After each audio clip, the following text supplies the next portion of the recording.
रात का समय था, तकरीबन 9 बजे। एक गाड़ी जंगल के रास्ते गुजर रही थी। उसमें सवार 5 दोस्त कहीं दूर पहाड़ों पर घूमने जा रहे थे। सुमित गाड़ी चला रहा था और सभी इस ट्रिप के लिए बहुत एक्साइटेड थे। अच्छा है तुम सबने घूमने के लिए वक्त निकाल लिया, वरना यार घर में रहकर तो मैं बोर ही हो रही थी। हाँ यार, फाइनली हम लोग ट्रिप पर जा रहे हैं। हाँ यार, हमारी ट्रिप हर बार राजीव की वजह से ही कैंसिल होती है। सही कहा तुमने, ऐसा हमारे साथ कहीं जाना ही नहीं होता। पता नहीं ऐसा कहाँ बिजी रहता है। अरे नहीं यार, ऐसा नहीं है। तुझे तो पता है ना कि मुझे अपनी जॉब भी करनी होती है, वो बस इसीलिए। हाँ हाँ, सब पता है मुझे। सब गाड़ी में बातें करते हुए आगे बढ़ रहे थे, लेकिन तभी चलो कुछ खाना खा लेते हैं, वहाँ ढाबा है। हाँ चलो। सभी गाड़ी से उतरकर ढाबे पर खाना खाने जाते हैं। भैया मेरा खाना नहीं आया। हाँ जी मैडम जी, आपकी ये प्लेट अलग रह गई थी, मैं अभी आया। उसके बाद सभी खाना खाते हैं और खाना खाकर गाड़ी में बैठकर दोबारा होटल की तरफ जाने लगते हैं। लेकिन तभी अचानक रिया को अजीब सा महसूस होता है। 1 मिनट रुको रुको, जल्दी गाड़ी रोको। क्या हुआ रिया? रिया देखती है कि उसे कोई मामूली नहीं बल्कि खून की उल्टी हो रही थी। ये देखकर रिया को बड़ा अजीब लगता है, लेकिन वह किसी को कुछ नहीं कहती। और जब वह ठीक महसूस करती है, तुम ठीक तो हो ना रिया? हाँ शायद बस मोशन सिकनेस हो गई होगी। हाँ, हवा पानी चेंज होता है इसलिए ऐसा होता है। चलो अब चलते हैं, वैसे भी हम होटल पहुंचने वाले हैं, वहां जाकर तुम रेस्ट कर लेना। सभी गाड़ी में बैठते हैं और थोड़ी देर बाद होटल पहुंच जाते हैं। होटल पहुंचते पहुंचते उन्हें रात हो गई थी। होटल में सब अपना अपना कमरा ले लेते हैं। रिया और स्नेहा ने एक रूम लिया था। सभी को भूख लगी थी, सब खाना खाने चले गए। लेकिन रिया का सिर जरा घूम रहा था, उसे कुछ भी ठीक नहीं लग रहा था। तो राजीव उसके पास आता है। क्या बात है रिया, तुम खाना क्यों नहीं खा रही हो? बस राजीव, मेरा मन नहीं कर रहा, तुम जाओ, मुझे थोड़ी देर आराम करने दो। अच्छा ठीक है, तुम अपना ध्यान रखना। हाँ? इतना कहकर राजीव वहां से चला जाता है। अंधेरी रात का सन्नाटा छाया हुआ था। रिया को नींद नहीं आ रही थी, वह करवटें बदल रही थी। मुझे मेरा शरीर इतना भारी भारी क्यों लग रहा है, पता नहीं क्या हो रहा है, बिल्कुल भी हिम्मत नहीं है।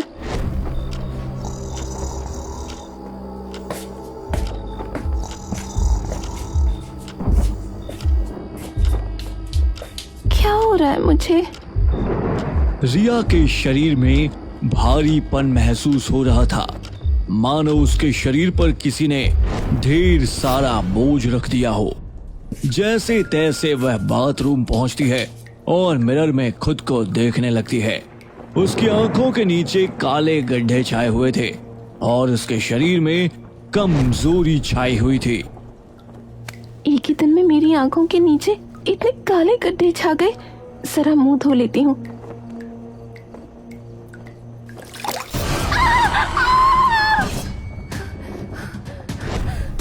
लगता है मेरा वहम था शायद।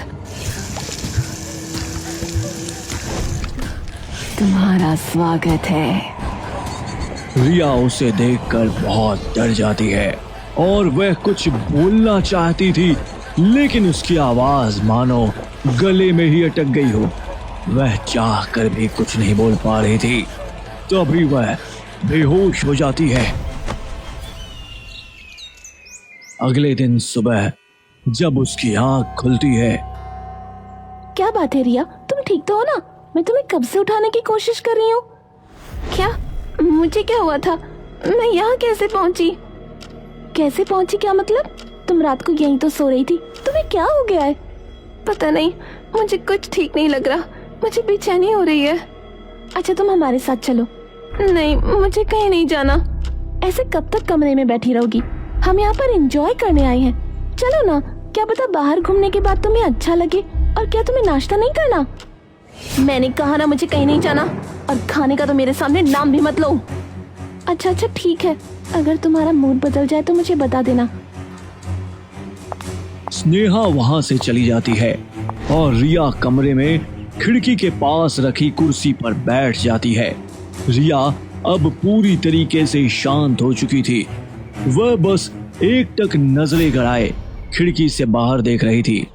पूरा दिन गुजर जाता है, न तो उसके मुंह से एक शब्द निकला था और ना ही वह अपनी जगह से हिली थी।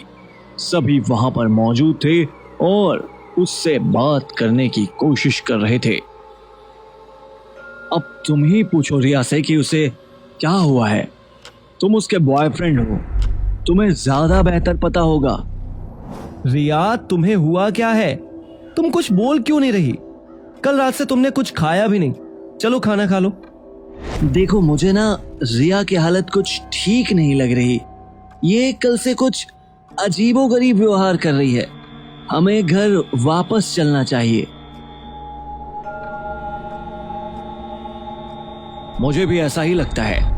जब से रिया यहाँ आई है, इसने ना तो कुछ खाया है और ना ही इसकी हालत ठीक है। तुम सही कह रहे हो दोस्तों, मुझे भी बहुत चिंता हो रही है। हम अभी वापस चलते हैं। अंधेरी रात के तकरीबन 12 बजे सभी गाड़ी में अपने घर की तरफ जंगल के रास्ते से जा रहे थे। गाड़ी में भी रिया का वही बर्ताव था।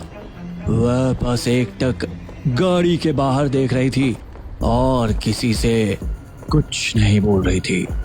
लंबा सफर तय करने के बाद सभी सबसे पहले रिया के घर पहुंचते हैं।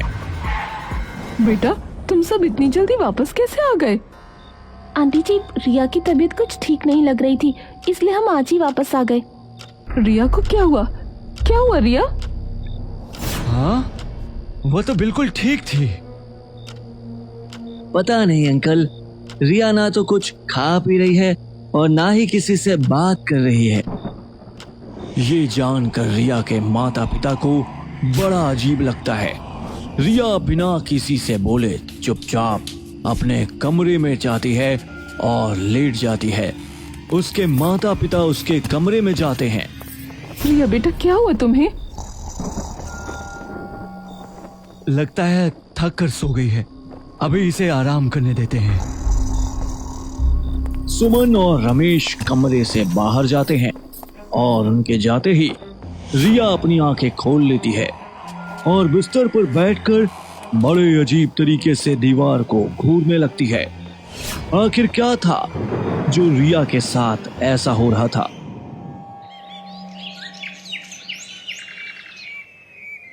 अगले दिन सुबह रिया बिल्कुल गुमसुम डाइनिंग टेबल पर बैठी थी। बेटा, तुम्हें क्या हुआ था? तुम्हारी तबीयत तो ठीक है ना? हाँ, तुम सब रात को अचानक ऐसे घर वापस क्यों आ गए? बेटा जरा आराम से खाओ। हाँ, मुझे और खाना चाहिए।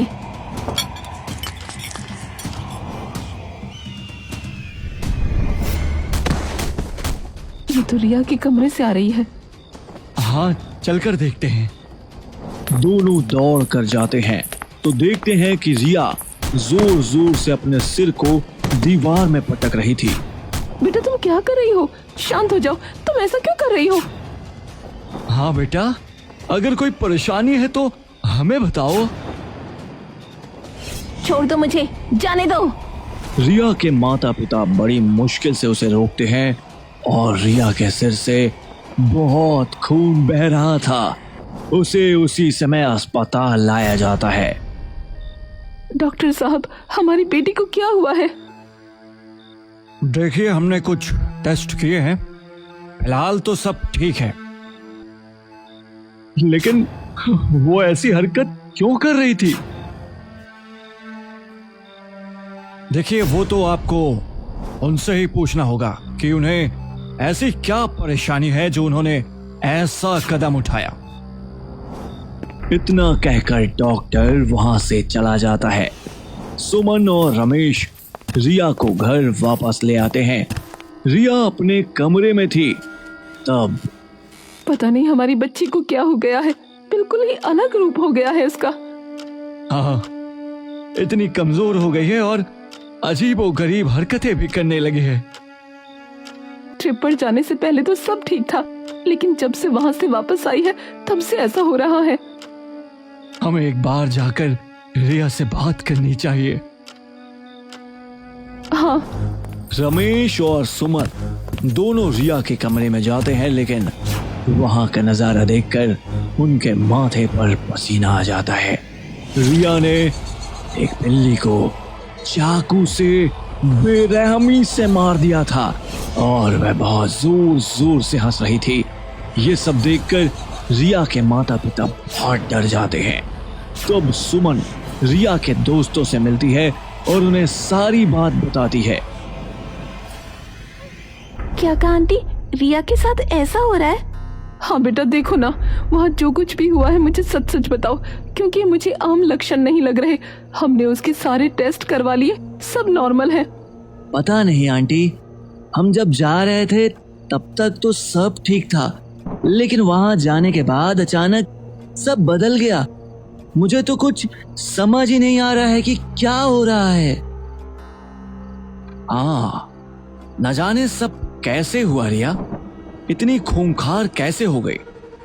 मुझे तो बहुत डर लग रहा है। मुझे लगता है रिया के ऊपर किसी आत्मा का साया है। मुझे तो बहुत डर लग रहा है बेटा, पता नहीं मेरी बच्ची कैसे ठीक होगी। अगर ऐसा है आंटी, तो आप चिंता बिल्कुल मत कीजिए, हम सब मिलकर इसका सॉल्यूशन जरूर निकालेंगे। हम आज ही किसी बाबा के पास जाएंगे। हाँ, लेकिन मुझे कुछ काम है, अब मुझे जाना होगा। हाँ, मैं भी नहीं आ सकता। अमन और सुमित दोनों बाहर आ जाते हैं। सही है, हम बाहर आ गए, ऐसी मुसीबत में कौन ही पड़े। हाँ सही कहा, आत्मा का साया है, हमें ही नुकसान पहुंचा दिया तो इनसे तो हम दूर रहें तो ही ठीक है। अमन और सुमित तो इन सब में पड़ना ही नहीं चाहते थे, लेकिन राजीव और स्नेहा अपनी दोस्त को ऐसी मुसीबत में नहीं छोड़ सकते थे, इसीलिए वो दोनों उनकी मदद करने का फैसला करते हैं। राजीव एक बाबा को लेकर आता है। ये बहुत जाने माने बाबा हैं, ये हमारी मदद करेंगे। बाबा, आप मेरी बेटी को ठीक कर दीजिए। तुम चिंता मत करो पुत्री, हम तुम्हारी बेटी को कुछ नहीं होने देंगे। कहाँ है वो? ले चलो मुझे उसके पास। सब रिया के कमरे में जाते हैं, जहां वो अपने बिस्तर पर बैठकर छत की तरफ देख रही थी। तांत्रिक बाबा उसके पास जाते हैं और रिया को एक रक्षा सूत्र बांध देते हैं। इससे आपकी बेटी ठीक हो जाएगी। ये रक्षा सूत्र इसके हाथ से निकलने ना पाए। शुक्रिया बाबा। अगले दिन रिया की हालत में कुछ सुधार होता है। माँ, आपने खाने में क्या बनाया? इतने दिनों में पहली बार रिया के मुंह से निकले यह शब्द सुनकर सुमन खुश हो जाती है। मेरी बच्ची, तुम ठीक तो हो ना? हाँ माँ, लेकिन मुझे अजीब सा महसूस क्यों हो रहा है? कुछ नहीं मेरी बच्ची, तुम जल्दी ठीक हो जाओगी। उस दिन तो रिया की हालत में सुधार लग रहा था, लेकिन उस रात से ही फिर से रिया पहले की ही तरह अजीबो गरीब हरकत करने लगती है, जिसे देखकर सुमन बहुत दुखी हो जाती है। सुमन दोबारा उस बाबा को बुलाती है। देखिए ना, मेरी बच्ची फिर से हरकतें करने लगी है। मेरी बच्ची को ठीक कर दीजिए। इसे ठीक करना मुश्किल है। ऐसा मत कहिए बाबा, मैं अपनी बच्ची को बचाने के लिए कहीं भी जाऊंगी, कुछ भी करूंगी, लेकिन आप प्लीज उसे ठीक कर दीजिए ना। ठीक है, तो हमें एक यज्ञ करना होगा। ठीक रात 12 बजे आप अपनी बेटी को लेकर शमशान घाट आ जाना। कल अमावस्या की रात है, कल आखिरी मौका है। अगर कल यज्ञ ठीक से हो गया तो आपकी बेटी ठीक हो जाएगी, वरना इसे कोई नहीं बचा सकता। इतना कहकर तांत्रिक बाबा वहां से चले जाते हैं। मुझे समझ नहीं आ रहा मेरी बच्ची के साथ ऐसा क्यों हो रहा है। आंटी आप चिंता मत कीजिए, कल हम सारी सामग्री ले आएंगे और अच्छे से हवन करेंगे, सब ठीक हो जाएगा। हाँ, और रिया को मैं लेकर आ जाऊंगी। अगले दिन सुमन और राजीव पहले चले जाते हैं और दोनों तांत्रिक बाबा के साथ मिलकर यज्ञ की तैयारी शुरू करते हैं। रात के 12 बज जाते हैं, लेकिन स्नेहा और रिया का कोई अता पता नहीं था। अब तक वो आई क्यों नहीं? स्नेहा को कॉल करो। हाँ आंटी। राजीव स्नेहा को कॉल करता है। आंटी वह फोन नहीं उठा रही है। बहुत देर इंतजार करने के बाद स्नेहा वहां पहुंचती है, लेकिन वह जख्मी हालत में थी। आंटी माफ करना, लेकिन मैं उसे अकेले यहाँ नहीं ला पाई। उसने मेरे ऊपर ही अटैक कर दिया। मैं बड़ी मुश्किल से जान बचाकर यहाँ तक पहुँची हूँ। क्या कहा? हाँ आंटी, मुझे रिया से बहुत डर लग रहा था। बड़ी मुश्किल से मैं अपनी जान बचा पाई हूँ। अब कुछ नहीं हो सकता, समय भी निकल गया है। अब आपकी बेटी को कोई नहीं बचा सकता। बेहतर होगा आप उसकी अच्छे से उसके आखिरी पलों में उसका ध्यान रखें। बाबा की यह बात सुनकर सुमन पूरी तरह टूट गई थी। उसे समझ नहीं आ रहा था कि वह अब क्या करे। हर रोज की तरह वह एक दिन मंदिर जा रही थी। मंदिर में प्रार्थना करने के बाद जब वह वापस लौट रही थी, तब उसे एक बाबा मिलते हैं।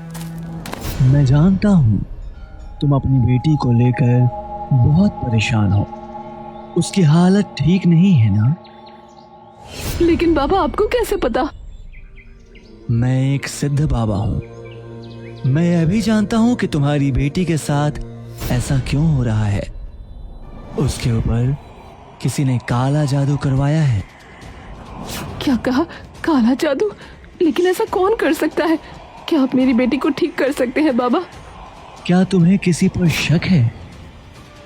बाबा का यह सवाल सुनकर सुमन का शक सिर्फ एक ही शख्स पर जाता है, स्नेहा। लेकिन सुमन कुछ नहीं बोलती। मैं तुम्हारे सभी प्रश्नों का उत्तर बाद में दूंगा, लेकिन अभी तुम्हारे पास मौका है। तुम अपनी बेटी को ठीक कर सकती हो, लेकिन सिर्फ एक ही रास्ता है। कैसा रास्ता बाबा? जो काला जादू तुम्हारी बेटी पर करवाया है, उसे हटाने के लिए हमें उसे मोड़ना होगा। जिसने वह काला जादू करवाया है, वह उल्टा उसी पर चला जाएगा। तो क्या तुम तैयार हो? लेकिन तुम्हारे पास ज्यादा समय नहीं है। तुम्हारी बेटी की जान खतरे में है। ठीक है बाबा, मैं तैयार हूँ। आप कैसे भी करके मेरी बेटी को बचा लीजिए। अगले दिन इस पूजा में बहुत सारे विघ्न आएंगे। वो आत्मा तुम्हें बदलने की कोशिश करेगी कि तुम अपने स्थान से उठ जाओ, और चाहे कुछ भी हो जाए तुम पूजा के बीच से मत उठना, वरना अनर्थ हो जाएगा। आधी रात को सुमन और बाबा एक महायज्ञ करते हैं। तांत्रिक बाबा यज्ञ कुंड जलाकर पूजा कर रहे थे। ओम ऐं ह्रीं क्लीं चामुंडाय विच्चै। ठीक है बाबा, मैं आपकी बात ध्यान रखूंगी। बाबा ने फिर से मंत्रों का उच्चारण करना शुरू किया, लेकिन जैसे जैसे मंत्रों की ध्वनि वहां गूंज रही थी, वैसे वैसे हवा में एक अजीब सी सरसराहट फैल रही थी। तभी कुछ देर बाद सुमन के कानों में एक आवाज पड़ी। उसने पीछे मुड़कर देखा तो रिया बड़ी ही गंभीर हालत में रोती हुई उसकी तरफ आने की कोशिश कर रही थी, मगर कोई शक्ति थी जो शायद उसे वहां तक पहुंचने नहीं दे रही थी। माँ, मुझे बचा लो माँ, ये मुझे बहुत तकलीफ दे रही है, मेरे पास आओ माँ। अपनी बेटी को इस तरह दर्द में देखकर सुमन वहाँ से उठने लगी। तभी तांत्रिक बाबा ने जल्दी से सुमन को रोकते हुए कहा, ये तुम क्या करने जा रही थी? वो तुम्हारी बेटी नहीं, बल्कि वही काली शक्ति है जो तुम्हारी बेटी को खत्म करना चाहती है। वो तुम्हें भरमा रही है। अपना ध्यान मत भटकने दो। तुम अभी यहाँ से खड़ी होकर चली जाती तो फिर मैं चाह कर भी तुम्हारी बेटी को कभी नहीं बचा पाता। तांत्रिक बाबा की आवाज सुनकर सुमन बुरी तरह डर गई। उस काले साए ने उन्हें छलने की बहुत कोशिश की। माँ, मुझे बचाओ, मैं तुम्हारी ही बेटी हूँ। लेकिन अब सुमन के मन में बाबा की कही हुई बातें बैठ गई थी। वो अपना ध्यान भटकने नहीं देना चाहती थी। बाबा भी लगातार अपना यज्ञ कर रहे थे। पूरे विधि विधान से यज्ञ किया जाता है। बाबा काफी मंत्रों का उच्चारण करते हैं। यज्ञ में सभी आहुति देने के बाद आखिरकार यज्ञ संपन्न हो जाता है। मैंने काला जादू तो मोड़ दिया है। अब उस व्यक्ति का उससे भी बुरा हश्र होगा जो तुम्हारी बेटी का हुआ। हो सकता है कि वह अब बचे भी ना। और वहीं दूसरी तरफ रिया की हालत में भी काफी सुधार आ जाता है। अब रिया बिल्कुल ठीक हो गई थी, लेकिन उसे कुछ भी याद नहीं था कि उसके साथ क्या हुआ। माँ, मुझे पिछले बीते इतने दिनों की बातें याद क्यों नहीं है? बस तुम्हारी तबीयत कुछ ज्यादा ही खराब थी, इसलिए ऐसा हुआ। वो सब छोड़ो, तुम पिछली बातें याद मत करो। अच्छा ठीक है माँ, मैं अपने दोस्तों से मिलने जा रही हूँ। बेटा अभी तुम आराम करो, कहीं मत जाओ। रिया अक्सर अपने दोस्तों से मिलने की बात कहती तो सुमन उसे रोक देती ताकि उसे कुछ याद ना आए। एक दिन रिया बार बार राजीव को कॉल कर रही थी। ये लड़का भी न जाने कहाँ चला गया। इतने दिन हो गए मेरा फोन ही नहीं उठा रहा। कोई बात नहीं, मैं इसके फ्लैट पर ही चली जाती हूँ।